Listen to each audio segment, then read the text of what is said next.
Hello everyone, welcome to efforts. आज हम पढ़ने जा रहे हैं सेकेंड सेमेस्टर के फर्स्ट पेपर यानी कि edu BEd 106 school management and leadership का unit 1 introduction to educational administration. इस यूनिट में बहुत सारे टॉपिक्स हैं जो कि बहुत लेंदी हैं, तो हम इन सारे टॉपिक्स को पार्ट्स में पढ़ेंगे। ठीक है, मतलब एक ही वीडियो में सारे टॉपिक पढ़ने से बहुत ज्यादा लंबा वीडियो हो जाएगा, इसलिए आज हम स्टार्ट करेंगे पार्ट 1 से, जिसमें कि हम ये टॉपिक्स कवर करने वाले हैं। एजुकेशनल एडमिनिस्ट्रेशन का meaning, definition, nature, objectives, scope, principles और फंक्शंस, और बाकी के बचे हुए टॉपिक्स हम नेक्स्ट वीडियोस में डिस्कस करेंगे। बीएड सीबीसीएस पैटर्न से रिलेटेड आपके मन में कोई भी डाउट है तो उसके लिए मैंने बीएड के वीडियोस बना रखे हैं। साथ ही सेमेस्टर 1 के भी चैप्टर्स को हमने पढ़ा है, जिनकी लिंक मैं आपको डिस्क्रिप्शन बॉक्स में दे दूंगी। आप जाके उन वीडियोस को भी चेकआउट कर सकते हैं। तो बिना टाइम वेस्ट किए अब चलिए वीडियो को स्टार्ट करते हैं।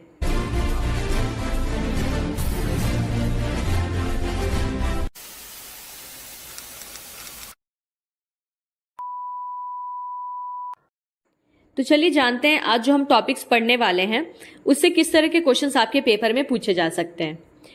पहला है question, right meaning, definition and nature of educational administration, यानी एजुकेशनल एडमिनिस्ट्रेशन क्या होता है, उसकी डेफिनेशन, उसका नेचर लिखिए।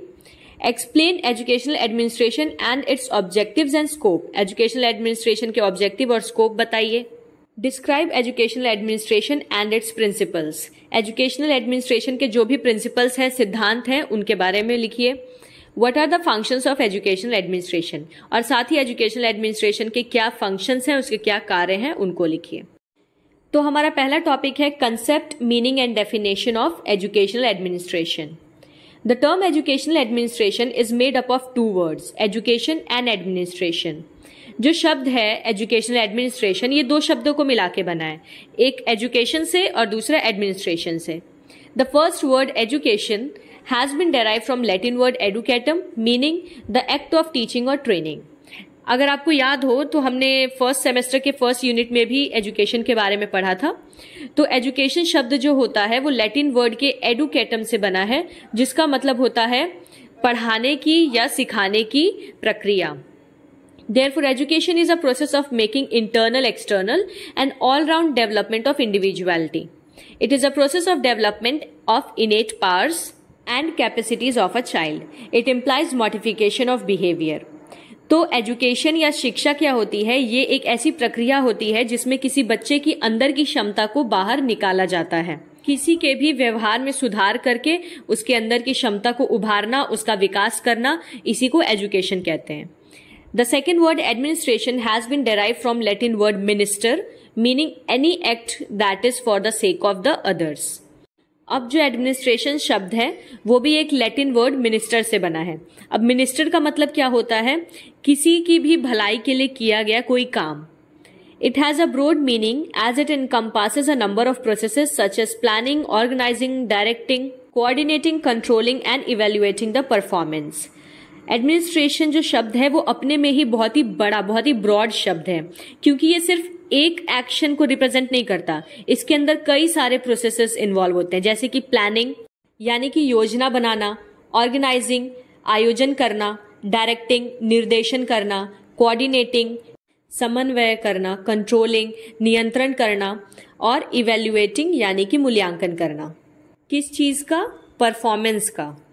Now, if we combine both the meanings, we get to know that educational administration is an administration functioning in case of any educational organization. तो अगर हम दोनों को मिलाते हैं, एजुकेशन को और एडमिनिस्ट्रेशन को, तो क्या मतलब निकल के आता है, यानी ऐसा एडमिनिस्ट्रेशन जो एजुकेशन के फील्ड में किया जाए। हमने अभी जितनी भी प्रोसेसेस पढ़ी, प्लानिंग, डायरेक्टिंग, कोऑर्डिनेटिंग, ये सारी चीजें जब हम एजुकेशन के फील्ड में करते हैं तो उसी को हम एजुकेशनल एडमिनिस्ट्रेशन कहते हैं। Educational organization such as school, college और यूनिवर्सिटी हैव सर्टेन पर्पसेस और गोल्स टू फुलफिल। जितने भी एजुकेशनल ऑर्गेनाइजेशंस होते हैं, यानी ऐसी संस्थान जो शिक्षा प्रदान करने का काम करते हैं, जैसे कि स्कूल, कॉलेज या यूनिवर्सिटी, इन सबका एक पर्टिकुलर एम होता है, एक उद्देश्य होता है जो इन्हें पूरा करना होता है। जैसे कि किसी स्कूल का एम है कि हाँ हमें बच्चों की इंग्लिश स्पीकिंग अच्छी करनी है, या 12th में इस साल इतने परसेंटेज जाने चाहिए बच्चों के, या इस तरह के ही कई एम्स बनाते हैं। In order to achieve these purposes or goals, the head of the educational organization plans carefully various programs and activities. इस गोल को, इस उद्देश्य को अचीव करने के लिए जो भी एजुकेशनल इंस्टीट्यूशन है, यानी स्कूल, कॉलेज या यूनिवर्सिटी, उसका जो हेड होता है वो एक तरह की प्लानिंग करता है, कई एक्टिविटीज को दिमाग में रखते हुए प्रोग्राम्स बनाता है। The head organizes these programs and activities with cooperation from other teachers, parents and students. तो इन प्रोग्राम्स को या गोल्स को अचीव करने के लिए जो उसने अपने माइंड में स्ट्रैटेजी बना रखी है, उसको इम्प्लीमेंट करने के लिए वो टीचर्स, पेरेंट्स और बच्चों की हेल्प लेता है, यानी सबके कोऑपरेशन से ही एजुकेशनल गोल अकम्प्लिश किया जा सकता है। He or she motivates, directs, exercises control over them and coordinates the efforts of teachers. यानी हेड जो है वो क्या करता है, टीचर्स को डायरेक्ट करने का काम, उनको निर्देश देने का काम, उनसे सही तरीके से काम करवाना और किस तरह की प्लानिंग से पूरा ये गोल अचीव होगा, इन सब चीजों का ध्यान रखता है। Then evaluates their performance and progress, provides feedback to them and brings modification if required in the plans and programs. तो सबसे पहले हेड क्या करता है, एक गोल डिसाइड करता है कि मुझे ये उद्देश्य पूरा करना है। उस उद्देश्य को पूरा करने के लिए वो एक स्ट्रैटेजी बनाता है, कई टेक्निक्स, कई प्रोसेस, कई मेथड्स यूज करता है जिसकी मदद से वो उस गोल को अचीव करेगा। फिर उस गोल को अचीव करने में वो पेरेंट्स, टीचर्स और स्टूडेंट्स की मदद लेता है, यानी सबके सहयोग से जो एजुकेशन का गोल है, शिक्षा है, उसको पूरा करने की कोशिश करता है। उसके बाद जो टीचर्स काम कर रहे होते हैं उन पे नजर रखना, उनके काम को देखना, वो क्या गलतियां कर रहे हैं उसको बताना, किस तरह की प्रोग्रेस कर रहे हैं, यानी जो उसका गोल था वो अचीव हो रहा है कि नहीं, काम सही तरीके से हो रहा है कि नहीं, इन सारी चीजों का ध्यान रखता है। So the totality of these processes which are directed towards realizing or achieving the purposes or goals of the school, college, university is called educational administration. तो अभी तक हमने जितने भी प्रक्रियाओं के बारे में पढ़ा, जितने भी प्रोसेस थे, starting from the planning, strategy banana, direct करना, हर एक चीज, जितनी भी चीजें हैं वो सब एजुकेशनल एडमिनिस्ट्रेशन के अंडर आती हैं। अब डेफिनेशन देख लेते हैं। यहाँ पे आपको जैसा कि पता है हर आंसर में आपको किसी एक फिलोसोफर की डेफिनेशन लिखना कंपलसरी है। यहाँ मैंने स्टीफन की डेफिनेशन लिखी है। Stephen I केनेज़विच describes educational administration as a process concerned with creating, maintaining, stimulating and unifying the energies within an educational institution towards the realization of predetermined objectives. उसी तरह से ग्रायसन के फॉवर states educational administration approaches statesmanship when there are clearly formulated long-term policies and objectives. तो आप दोनों में से कोई भी डेफिनेशन याद करके लिख सकते हैं। आई होप एजुकेशनल एडमिनिस्ट्रेशन का मीनिंग आपको एकदम क्लियर होगा। एजुकेशनल एडमिनिस्ट्रेशन मतलब एजुकेशन के लिए कोई एक एम सेट करना और फिर उस एम को अचीव करने के लिए जितने भी प्रोसेस, स्ट्रैटेजीज इन्वॉल्व हो रही हैं, उन्हीं सबको हम एजुकेशनल एडमिनिस्ट्रेशन कहते हैं। अब आते हैं नेचर ऑफ एजुकेशनल एडमिनिस्ट्रेशन पे। Educational administration doesn't refer to any single process, rather different processes constitute administration such as planning, organizing, directing, coordinating and evaluation. जैसा कि अभी हमने पढ़ा कि एजुकेशनल एडमिनिस्ट्रेशन कोई सिंगल प्रोसेस नहीं है, बल्कि ये कई सारे प्रोसेसेस यानी कई सारी प्रक्रियाओं का मेल है, जैसे कि प्लानिंग, ऑर्गेनाइजिंग, डायरेक्टिंग, कोऑर्डिनेटिंग या फिर evaluation. Educational administration is a non profit making task. शैक्षिक प्रशासन एक गैर लाभकारी कार्य है, यानी कि एजुकेशनल एडमिनिस्ट्रेशन के अंडर जितने भी काम होते हैं इसका कोई पर्सनल प्रॉफिट नहीं होता, ना ही इंस्टीट्यूशन को, ना ही हेड को। ये सारे गोल्स और स्ट्रैटेजीज केवल बच्चे के एजुकेशनल ग्रोथ या डेवलपमेंट के लिए ही बनाई जाती हैं।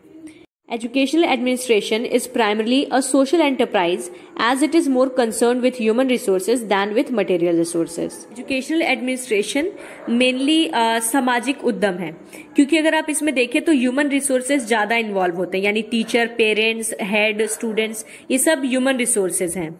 जबकि इसमें जो भौतिक संसाधन हैं यानी कि मटेरियल रिसोर्सेज जैसे building, table, chair, book, pencil, इन सब का उतना रोल नहीं होता है टास्क को अचीव करने में। Educational administration is more an art than a science. The reason is that human relationship prevailed here can't be maintained by any set of formula. शिक्षा प्रशासन विज्ञान से अधिक एक कला है, यानी कि अगर आप देखें इसमें किसी तरह के फॉर्मूलाज यूज नहीं होते हैं, इसमें सिर्फ लोगों का एफर्ट, उनका आर्ट, उनका डेडिकेशन, इसके थ्रू ही टास्क को अचीव किया जाता है. Educational administration is more concerned with the inner development of human personality. Educational administration का मेन एम होता है डेवलपमेंट ऑफ ह्यूमन पर्सनैलिटी, यानी कि मानव व्यक्तित्व का विकास करना ही उसका मुख्य उद्देश्य होता है. एजुकेशनल एडमिनिस्ट्रेशन का स्वभाव पढ़ने के बाद अब हम पढ़ेंगे उसके उद्देश्य, यानी objectives of educational administration. Educational administration needs integration and coordination of all the physical resources, building equipments and instructional material, human resources, pupils, teachers, supervisors, administrators and parents, and educational elements, educational theory and practice such as a philosophy and objectives of education, curriculum, methods of teaching, discipline, role of the teacher, rules and regulations. To fulfill different objectives of educational administration such as, यानी educational administration को अपना task पूरा करने के लिए, अपना M fulfil करने के लिए जितने भी उसके संसाधन है, रिसोर्सेज हैं, चाहे वो फिजिकल रिसोर्सेज हो यानी बिल्डिंग इक्विपमेंट्स, या ह्यूमन रिसोर्सेज हो, एडमिनिस्ट्रेटर, पेरेंट्स, या फिर उसके एजुकेशनल एलिमेंट्स हो यानी जो भी थ्योरी है, मेथड्स हैं, ये सारी चीजें, इन सबका साथ में काम करना बहुत जरूरी है. साथ काम करके ये सब एजुकेशनल एडमिनिस्ट्रेशन के ऑब्जेक्टिव्स को पूरा करते हैं. तो देखते हैं क्या ऑब्जेक्टिव्स है एजुकेशनल एडमिनिस्ट्रेशन के. सबसे पहला है to provide proper education to students, बच्चों को सही शिक्षा देना. Proper education means the right type of education from the right type of teachers within reasonable cost. उचित शिक्षा का अर्थ है उचित लागत के अंदर सही प्रकार के शिक्षक से सही प्रकार की शिक्षा पाना. जैसे कि कई स्कूल्स में क्या होता है, फीस तो बहुत ज्यादा लगती है, लेकिन जितना फीस पेरेंट्स दे रहे होते हैं उतना वर्थ इट उनके बच्चों को एजुकेशन नहीं मिल पा रही होती है. तो सबसे बड़ा ऑब्जेक्टिव है एजुकेशनल एडमिनिस्ट्रेशन का कि जितना पेरेंट्स लागत लगा रहे हैं, जितना पैसा खर्च कर रहे हैं, उस हिसाब से उनके बच्चों को एजुकेशन भी सही मिले, सही टीचर से मिले, सही तरह की एजुकेशन मिले, और एजुकेशन की क्वालिटी में यानी कि उसके गुण में भी सुधार आए. Next is to ensure adequate utilization of all resources. For proper functioning of educational program, there is the need of ensuring adequate utilization of all available resources, human, material and financial. जितने भी educational programmes हैं उनको सही ढंग से करने के लिए जरूरी है कि हमारे पास जितने भी तरह के संसाधन हैं उनका इस्तेमाल सही तरीके से हो.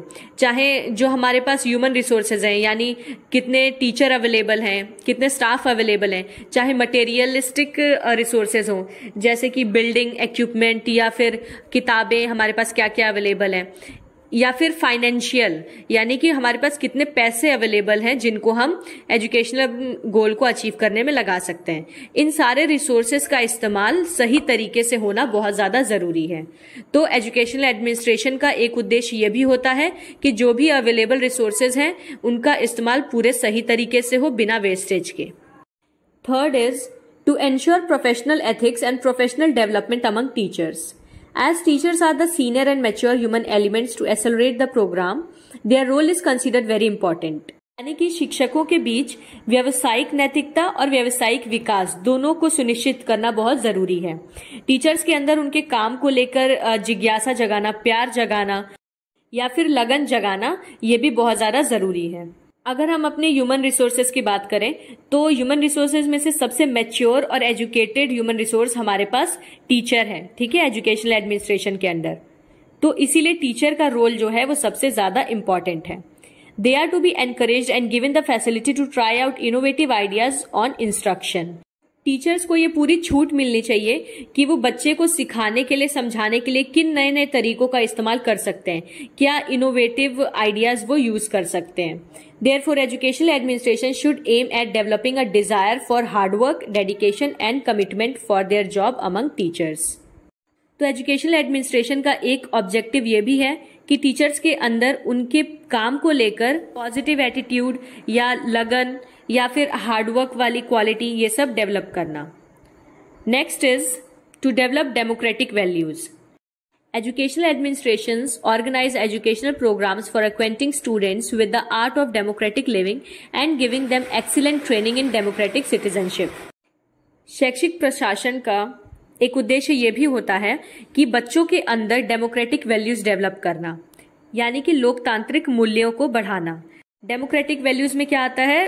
Love, sympathy, integration, togetherness, harmony. इसके बारे में हमने सेमेस्टर 1 में पढ़ा था। तो बच्चों को लोकतांत्रिक मूल्यों से अवगत कराने के लिए जो एजुकेशनल एडमिनिस्ट्रेशंस होते हैं वो अलग अलग तरह के प्रोग्राम्स ऑर्गेनाइज करते हैं। 5th है टू डेवलप टैलेंट्स। स्कूल और कॉलेजेस ऑर्गेनाइज को curricular activities effectively for developing talents of students and work efficiency of educational teachers. बच्चों के अंदर की प्रतिभा का विकास करने के लिए तो एजुकेशन की जो एजेंसीज हैं जैसे कि स्कूल, कॉलेज, ये सब अलग अलग तरह की को करिकुलर एक्टिविटीज ऑर्गेनाइज करते रहते हैं, यानी एक्स्ट्रा एक्टिविटीज जिसके थ्रू बच्चों को अपना टैलेंट दिखाने का मौका मिले। तो ये थे objectives of educational administration. So now our next topic is scope of educational administration, यानी कि शैक्षिक प्रशासन के क्या दायरे हैं, उसका क्या क्षेत्र है, किन किन जगहों पे उसका इस्तेमाल किया जाता है। So first is The educational administration encompasses all the levels of education in its jurisdiction. यानी कि शैक्षिक प्रशासन जो होता है वो अपने अधिकार क्षेत्र में शिक्षा के सभी स्तरों को शामिल करता है, यानी कि जितने भी फील्ड हैं जहां भी एजुकेशन दी जाती है वो सब एजुकेशनल एडमिनिस्ट्रेशन के अंडर आते हैं। जैसे कि प्री प्राइमरी और प्री स्कूल एजुकेशन, एलिमेंट्री और primary education, secondary education, higher secondary और post secondary education and higher और टर्शरी एजुकेशन। ये सब अलग अलग लेवल्स हैं जिन पे एजुकेशन दी जाती है और ये सारे एजुकेशनल एडमिनिस्ट्रेशन के ही क्षेत्र में आते हैं।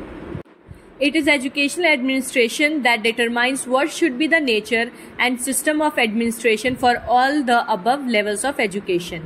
जितने भी अभी हमने लेवल्स देखे एजुकेशन के, उसमें शिक्षा का क्या स्तर रहेगा, किस तरह का नेचर रहेगा, मतलब कैसी एजुकेशन दी जाएगी, कितने क्लास के बच्चों को किस तरह से पढ़ाना चाहिए, ये हर एक चीज डिसाइड करने का काम भी एजुकेशनल एडमिनिस्ट्रेशन का होता है। सेकेंड देखिए, it covers all forms of education such as formal education, non-formal education and adult education, general education, vocational education, special education, teacher education, integrated education and technical and professional education including engineering, medical, MBA and computer education.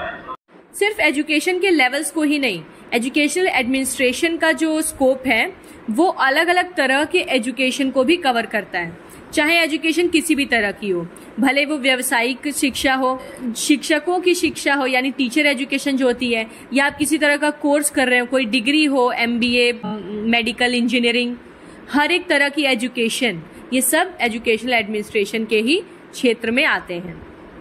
Here the educational administration sets the system of administration in accordance to the objectives and nature of all the levels of education.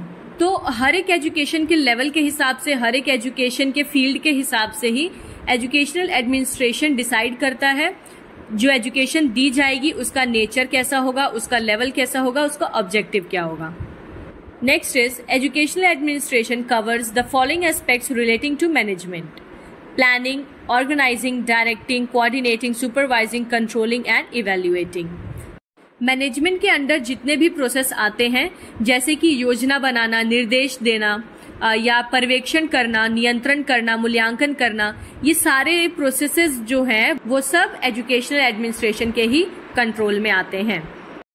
Fourth is educational administration takes place at various levels such as central level, state level, district level, block level and institutional level. Centre से लेकर district, state, block, institutional, हर एक स्तर तक educational administration का ही scope है। हर एक स्तर पे एजुकेशनल एडमिनिस्ट्रेशन फैला हुआ है। And fifth one is it includes all types of strategies of management that encompasses the following: democratic administration, autocratic administration, nominal administration, real administration. Educational administration में हर तरह की रणनीति, जो भी मैनेजमेंट में स्ट्रैटेजीज बनाई जाती हैं वो सब शामिल होती हैं, चाहे वो डेमोक्रेटिक एडमिनिस्ट्रेशन के लिए कोई स्ट्रैटेजी बनाना हो, ऑटोक्रेटिक के लिए, नॉमिनल के लिए या रियल के लिए। तो यहाँ तक हमने पढ़ा कि एजुकेशनल एडमिनिस्ट्रेशन के स्कोप क्या है, उसका क्षेत्र क्या है। अब हम पढ़ेंगे कि उसके सिद्धांत क्या हैं, यानी कि प्रिंसिपल्स ऑफ एजुकेशनल एडमिनिस्ट्रेशन। शैक्षिक प्रशासन किन सिद्धांतों पे काम करता है? तो सबसे पहला है प्रिंसिपल ऑफ शेयरिंग, यानी कि साझा करने का सिद्धांत। This principle states that school administration should be based on mutually shared purposes.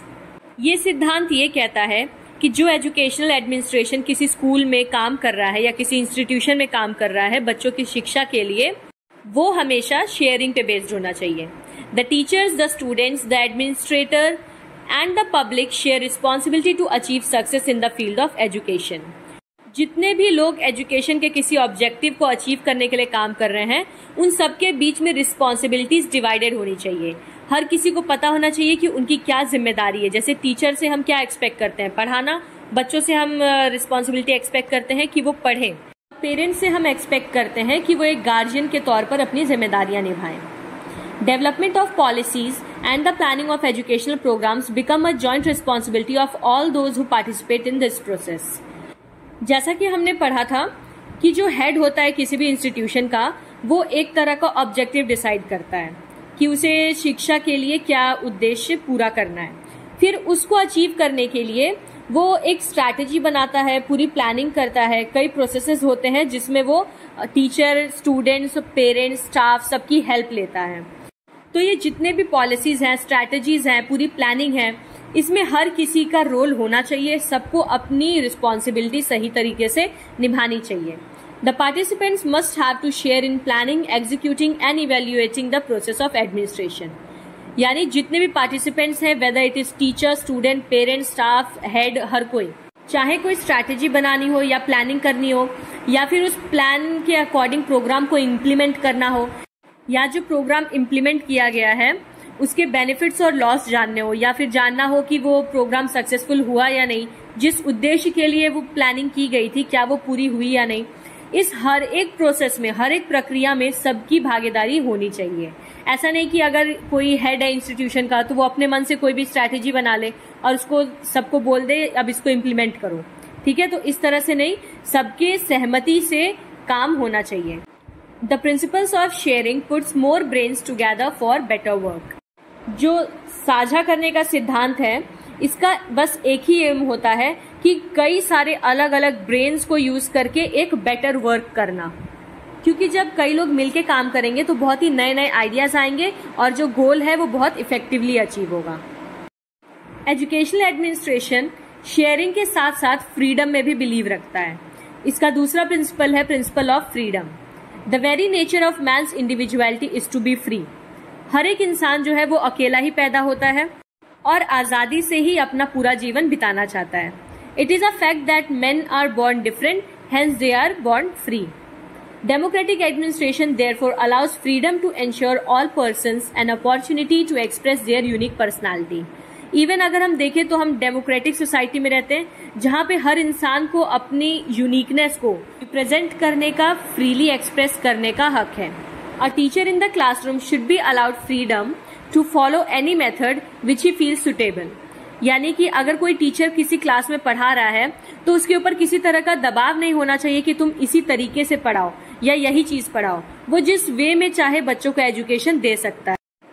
He should also be free to criticize, to reason out anything, to present different viewpoints and to ask questions. The students should also be allowed academic freedom. Teacher को ये freedom होनी चाहिए कि वो किसी भी topic के ऊपर अपना पॉइंट ऑफ व्यू दे सके।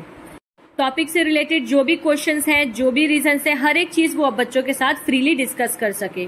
इवन बच्चों को भी ये फ्रीडम होनी चाहिए कि पढ़ने के दौरान वो अपने डाउट्स को बिल्कुल फ्रीली टीचर के सामने प्रेजेंट कर सके। अब नेक्स्ट है प्रिंसिपल ऑफ इक्वालिटी। शेयरिंग और फ्रीडम के बाद एजुकेशनल एडमिनिस्ट्रेशन समानता के सिद्धांत पर भरोसा करता है। Educational administration should provide equality of opportunity in the field of education. Education के फील्ड में सबको समान अवसर मिलना चाहिए अपने टैलेंट दिखाने का, अपनी बात को रखने का। But all individuals differ among themselves in every respect. लेकिन जैसा कि हमें पता है कि कोई भी इंसान एक जैसा नहीं होता, सब विभिन्न होते हैं। Therefore, equalization of educational opportunities should be provided on the basis of individual differences. तो हर किसी को जो इक्वालिटी है वो भी इंडिविजुअल डिफरेंसेस के बेसिस पे ही मिलनी चाहिए. अब ऐसा कोई इंसान जो मेंटली रिटार्ड है, जिसकी सोचने समझने की शक्ति हमसे अलग है, या कोई ऐसा बच्चा है जो कि बहुत ज्यादा टैलेंटेड है, बहुत स्मार्ट है, तो हम सब एक जैसे तो है नहीं. तो सभी को एजुकेशन के फील्ड में अवसर तो बराबर मिलने चाहिए, लेकिन उनके डिफरेंस के हिसाब से. A head of the institution should look upon his colleagues as equal to him. They are his co-workers, not his subordinates. किसी संस्था का जो हेड होता है उसको अपने साथ काम करने वाले टीचर्स को या स्टाफ को अपने कलीग की तरह, यानी सहकर्मी की तरह या सहयोगी की तरह, साथी की तरह देखना चाहिए, ना कि अपने अंडर काम करने वाले किसी वर्कर की तरह. उसे कर्मचारी ना समझकर अपना साथी समझना चाहिए. अगला सिद्धांत है principle of corporation. The school is considered as a cooperative society in which every member should work for all and all for each. तो जैसा कि हमें पता है कि स्कूल किसी एक के काम करने से नहीं चलता. चाहे हेड हो, चाहे एडमिनिस्ट्रेशन हो, चाहे टीचर हो, स्टूडेंट्स हो, पेरेंट्स हो, सबका साथ में कॉपरेशन, सबका साथ में सहयोग जरूरी होता है. Full understanding and goodwill should prevail between the headmaster and the teachers, between staff and students, between parents and school, and between school and controlling authorities. चाहे प्रबंधक या शिक्षक हो, चाहे स्टाफ हो, बच्चे हो, हर किसी के बीच में एक कॉपरेशन होना चाहिए, सहयोग होना चाहिए. एजुकेशनल एडमिनिस्ट्रेशन हमेशा सबके सहयोग से चलता है, यानी प्रिंसिपल ऑफ कॉपरेशन पे. फिफ्थ प्रिंसिपल है principle of evaluation. To assess the success and failure of a program of administration, the principle of evaluation should be adopted. किसी भी एजुकेशनल इंस्टीट्यूशन के, संस्था के जो भी निर्धारित उद्देश्य हैं, उसकी पूर्ति के लिए जितने भी काम किए जा रहे हैं, तो वो काम सही तरीके से हो रहे हैं या नहीं, ये जानना बहुत ज्यादा जरूरी है, जिसके लिए हम मूल्यांकन का सिद्धांत अपनाते हैं. Evaluation also helps to understand the defects in the program and to modify these defects by changing the nature of school administration. जब तक आप किसी चीज का मूल्यांकन नहीं करेंगे तो आपको पता नहीं चलेगा कि वो चीज कितनी सही है या कितनी गलत है. तो इवैल्यूएशन के बेसिस पे हमें ये पता लगता है कि जो प्रोग्राम हमने इम्प्लीमेंट किया है वो सही है या नहीं, और अगर उसमें कुछ कमियां हैं तो वो क्या हैं, और उन कमियों को जानने के बाद हम उसमें सुधार कर सकते हैं. Sixth is principle of planning. Planning ensures that the head of the institution has thought of the needs of the school and has selected for emphasis those items which particularly need attention. बिना planning के कोई भी काम perfectly नहीं हो सकता है. तो चाहे वो एजुकेशनल एडमिनिस्ट्रेशन हो या किसी भी तरह का एडमिनिस्ट्रेशन हो, प्लानिंग हर एडमिनिस्ट्रेशन में सबसे ज्यादा जरूरी सिद्धांत होता है.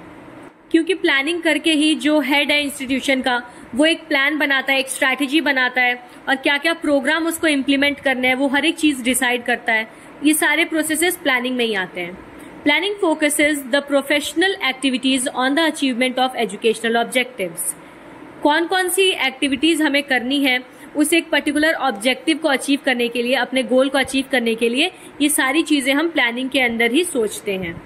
Effective planning is necessary to secure a unification of effort, better coordination among the teachers and administrators, and to help in choosing improved techniques of administration. Teacher और एडमिनिस्ट्रेटर के बीच में एक तालमेल बनाने के लिए, कोऑर्डिनेशन बनाने के लिए, और साथ ही कौन सी स्ट्रैटेजीज बेस्ट रहेंगी हमारे ऑब्जेक्टिव को अचीव करने में, ये सारी चीजें सोचने के लिए एक प्रॉपर प्लानिंग जरूरी होती है.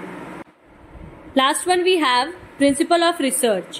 School administration follows a number of techniques, procedures and practices. Proper technique and procedure can be adopted in this field by the help of educational research.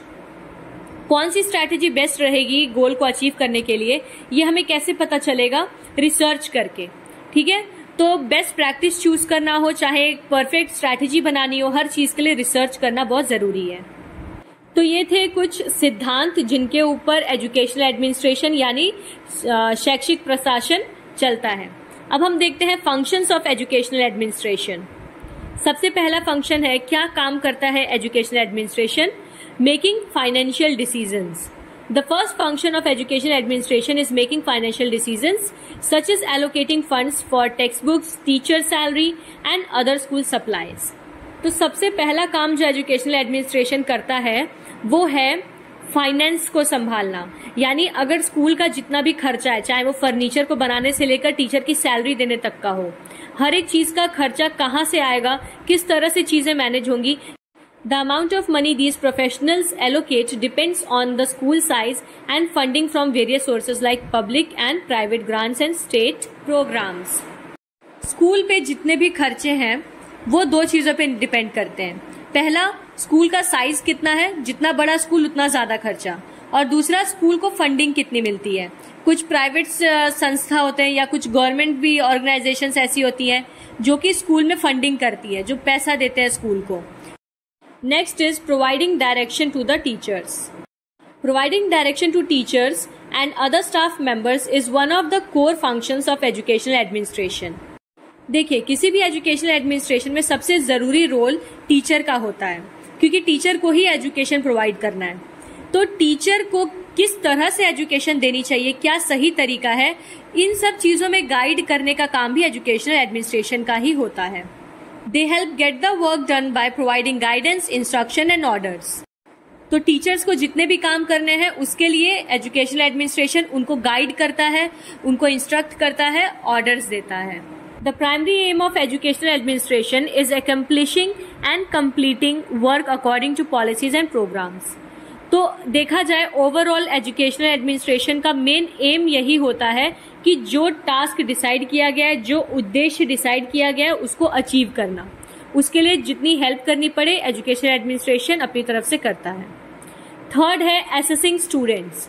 An educational administration helps in planning the assessment that measures the success and growth of students. बच्चों की growth किस तरह से हो रही है या बच्चों को जो चीजें पढ़ाई जा रही है वो उन्हें समझ भी आ रहा है या नहीं, ये सब जानने के लिए हम बच्चों का टेस्ट लेते हैं। तो ये टेस्ट किस तरह के लिए जाएंगे, किस बेसिस पे बनेंगे या कितने हार्ड लेवल के बनने वाले हैं, ये सारी चीजें भी एजुकेशनल एडमिनिस्ट्रेशन ही डिसाइड करता है। It helps them understand and improve assessment score and determines what students are learning. Assessment से हमें ये पता चलता है कि बच्चे क्या सीख रहे हैं और साथ ही उनमें क्या इम्प्रूवमेंट करने की जरूरत है। They also monitor the students' classroom and ensure students learn in a healthy environment. Education administration इस बात का भी ध्यान रखता है कि बच्चे जिस क्लासरूम में पढ़ रहे हैं उस क्लासरूम की कंडीशन सही हो, बेंच, डेस्क, ये सारी चीजें प्रॉपर वे में हो और बच्चों को एक हेल्दी एनवायरनमेंट, बहुत ही साफ सुथरा अच्छा सा एनवायरनमेंट मिले पढ़ने के लिए।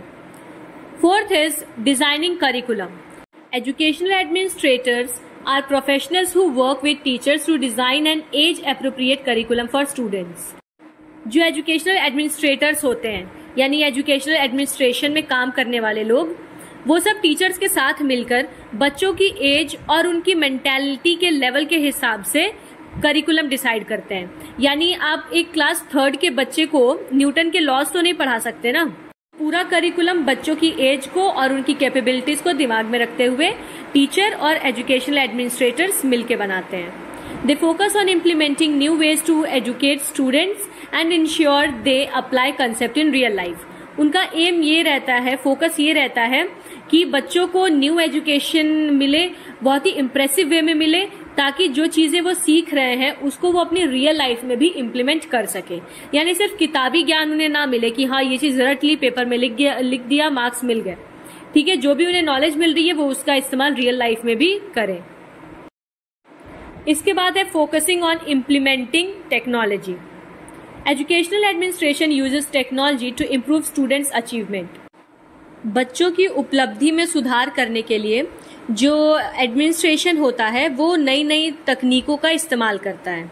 The latest technology can enhance the learning experience and ensure immersing learning. जितनी नई नई टेक्निक्स होती हैं, जैसे कि अगर आपको पता हो पहले के टाइम पे सिर्फ चौक और ब्लैक बोर्ड से पढ़ाई होती थी, अब क्या है, अब वीडियोज हैं, स्मार्ट क्लासेस हैं, इन सब की मदद से बच्चों को समझा पाना और ज्यादा आसान हो गया है। The administration may organize a workshop where educators can learn to use technology. Even teachers के लिए भी workshops रखे जा सकते हैं जिसमें कि टीचर्स को टेक्नोलॉजी का इस्तेमाल करना सिखाया जाए, नए नए तरीकों से बच्चों को पढ़ाना सिखाया जाए। तो ये सारी चीज़ें एजुकेशनल एडमिनिस्ट्रेशन करता है। So that's it for today. और अब इस यूनिट के बाकी बचे हुए टॉपिक हम नेक्स्ट वीडियो में पढ़ेंगे। तो ये आपका पार्ट 1 था यूनिट 1 का। अब हम पार्ट 2 में पढ़ेंगे थ्योरीज ऑफ एजुकेशनल एडमिनिस्ट्रेशन। तो don't forget to like, share and subscribe the channel और मिलते हैं अब हम अगले वीडियो में।